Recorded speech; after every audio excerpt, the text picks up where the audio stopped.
Hello armies, എന്തുകൊണ്ടാണ് streaming important? കമ്പനികൾക്ക് അവരുടെ ആർട്ടിസ്റ്റുകളുടെ പോപ്പുലാരിറ്റി അളക്കുന്നതിനും ലോകമെമ്പാടുമുള്ള ലിസണേഴ്സുകളിലേക്ക് എത്തിക്കുന്നതിനും അവർക്ക് കൂടുതൽ എക്സ്പോഷർ സൃഷ്ടിക്കുന്നതിനുമുള്ള പ്ലാറ്റ്ഫോമായി സ്ട്രീമിംഗ് മാറിയിരിക്കുന്നു. സ്ട്രീമിംഗ് BTSന്റെ സോങ് ചാർട്ടിലേക്ക് സംഭാവന ചെയ്യുക മാത്രമല്ല, ഇൻഡസ്ട്രിയിലെ അവരുടെ കീ റോളിനെയും ഡിമാൻഡിനെയും എടുത്തു കാണിക്കുന്നു. ആസ് ആൻ ആർമി, നമ്മളുടെ മെയിൻ ഇമ്പോർട്ടന്റ് ഡ്യൂട്ടി എന്നത് സ്ട്രീമിംഗ് ആൻഡ് വോട്ടിംഗ് ആണ്. കാരണം ഇങ്ങനെ മാത്രമേ നമുക്ക് അവർക്ക് സപ്പോർട്ട് കൊടുക്കാനായിട്ടാകൂ. കൂടാതെ സപ്പോർട്ട് ചെയ്യുമ്പോൾ 7 പേരെയും ഒരുപോലെ സപ്പോർട്ട് ചെയ്യുക. അടുത്ത നമുക്ക് ഇതിലെ കുറച്ച് ഇമ്പോർട്ടന്റ് ആയിട്ടുള്ള ഘടകങ്ങൾ നോക്കാം. ഇതിലെ ഫസ്റ്റ് ഒരു ഇമ്പോർട്ടന്റ് വൺ എന്ന് പറയുന്നതാണ് ചാർട്ട് പെർഫോമൻസ്. ഒരു ആർട്ടിസ്റ്റിന്റെ പോപ്പുലാരിറ്റി സക്സസ് അളക്കുന്നതിന് പ്രധാനപ്പെട്ട യൂട്യൂബ്, സ്പോട്ടിഫൈ, ബിൽബോർഡ് എന്നിവ ഉൾപ്പെടെയുള്ള സോങ് ചാർട്ടുകളിലേക്ക് സ്ട്രീമിംഗും കണക്കാക്കുന്നു. Second one award nominations and recognition ആണ്. അതായത് ഹൈ സ്ട്രീമിംഗ് നമ്പേഴ്സ്, സ്ട്രീമിങ്ങിന്റെ നമ്പേഴ്സ് ഒക്കെ ഹൈ ആകുവാണെങ്കിൽ അവർക്ക് അവാർഡ് നോമിനേഷൻസിലൊക്കെ കൂടുതൽ റെക്കഗ്നേഷൻ കിട്ടും. അതുകൂടാതെ ഒരുപാട് ഇൻഫ്ലുവൻസും ഉണ്ടായിരിക്കും. നമ്മൾ നോക്കുവാണെങ്കിൽ ലോക്കലി മാത്രമല്ല ഇന്റർനാഷണലിയും ആ ഒരു സ്ട്രീമിങ്ങിന്റെ അളവിനനുസരിച്ചിട്ടായിരിക്കും അവാർഡിന്റെ നോമിനേഷൻസ് ഒക്കെ കൂടുന്നത്. നെക്സ്റ്റ് വൺ എന്ന് പറയുന്നത് ഫാൻ സപ്പോർട്ട് ആൻഡ് ഗ്രാറ്റിറ്റ്യൂഡ് ആണ്. നമുക്ക് ആർമീസിന് BTSനോട് നമ്മുടെ റെസ്പെക്റ്റും സപ്പോർട്ടും കാണിക്കാൻ പറ്റുന്ന ഒരേ ഒരു കാര്യം എന്ന് പറയുന്നത് വോട്ടിങ്ങും സ്ട്രീമിങ്ങുമാണ്.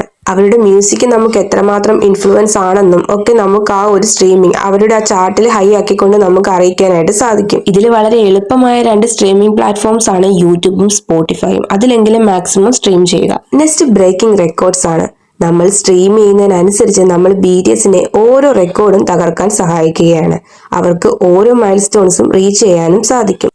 Next one reaching wider audience ആണ്. സ്വന്തമായി ട്രെൻഡിംഗ് ലിസ്റ്റുള്ള യൂട്യൂബ് പോലുള്ള പ്ലാറ്റ്ഫോമുകളിൽ സ്ട്രീം ചെയ്യുന്നത് BTSനെ കൂടുതൽ ഓഡിയൻസിലേക്ക് എത്തിക്കാനും കൂടുതൽ എക്സ്പോഷർ നേടാനായും സഹായിക്കുന്നു. ട്രെൻഡിംഗ് മ്യൂസിക്കിലൊക്കെ ഒന്നാമതായി വരുമ്പോൾ അറിയാൻ മേലാത്ത ആളുകളും ഇത് എന്താണെന്ന് അറിയാൻ വേണ്ടിയിട്ട് ആ സോങ്സ് കേൾക്കാനും ശ്രമിക്കും. അടുത്തൊരു കാര്യം പറയുന്നത് അത്ര ലോജിക് ആണോന്ന് അറിയില്ല, എന്നാലും കൂടുതൽ ആർമീസ് ഒക്കെ ചെയ്യാറുള്ളതാണ്. സ്ട്രീമിംഗ് എന്ന് മാത്രമല്ലാതെ സ്ട്രീമിംഗിലേക്ക് മറ്റുള്ളവരെ എത്തിക്കാൻ പറ്റുന്ന ഒരു കാര്യമാണ്. നമ്മളിപ്പോൾ എഡിറ്റ് ഒക്കെ ചെയ്യുന്നവരാണെങ്കിൽ BTSന്റെ സോങ് ഇറങ്ങുമ്പോൾ ആ സോങ് വെച്ച് എഡിറ്റ് ചെയ്യുക. അപ്പൊ അതിന് നല്ല വ്യൂസ് ഒക്കെ കിട്ടുമ്പോൾ അറിയാത്തവർ ആ സോങ് കേൾക്കും. ഇത് ഏത് സോങ് ആണെന്ന് വെച്ച് സെർച്ച് ചെയ്ത് അങ്ങനെ ഒരു പോപ്പുലാരിറ്റി കിട്ടാറുണ്ട്. അത് സ്ട്രീമിംഗ് എന്ന് മാത്രമല്ല കൂടുതൽ ആളുകളിലേക്ക് ആ സോങ് എത്തിക്കാനായിട്ട് സാധിക്കും. സ്ട്രീമിംഗ്, വോട്ടിംഗ് എന്നൊക്കെ പറയുന്നത് നമ്മുടെ ആർമീസിന്റെ കടമയാണ്. പക്ഷെ ഞാൻ 24 hours നിങ്ങളോട് സ്ട്രീം ചെയ്യാൻ പറയത്തില്ല. കാരണം നമുക്ക് ഓരോരുത്തർക്കും ഓരോരോ ബുദ്ധിമുട്ടുണ്ട്.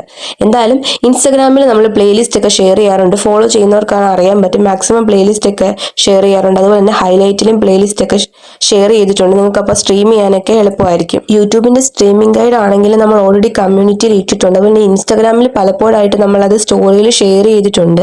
പിന്നെ സ്പോട്ടിഫൈയുടെ നല്ലൊരു ഗൈഡ് കിട്ടുമ്പോൾ നമ്മൾ എന്തായാലും കമ്മ്യൂണിറ്റിയിൽ ഷെയർ ചെയ്യുന്നതായിരിക്കും.